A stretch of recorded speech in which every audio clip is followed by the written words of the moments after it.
So right here on your Amazon homepage, you can just click on account and list right here at the top right of your screen.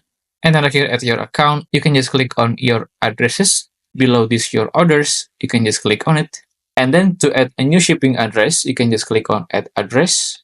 And then right here, you can just start to fill all of this country, full name, phone number, address, city, state, and the zip code. And you can also make this to your default address when you check out one of the product on Amazon. You can also add some preference on delivery instruction, but it's not mandatory. And then after you fill all of this mandatory option, you can scroll down until the bottom and see this add address with the yellow color. Just click on it.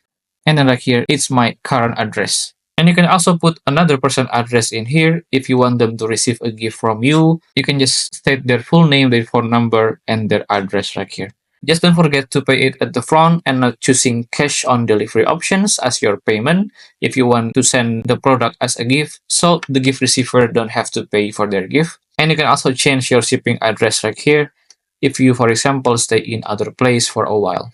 And then when you want to pay the product, you can just click on the card at the top right of your screen and then choose to proceed to checkout right here to pay for your product. And then right here, you can select a delivery address and choose the right address and click on deliver to this address. And that's how to add a new shipping address on Amazon. If you find this video useful, please consider like and subscribe.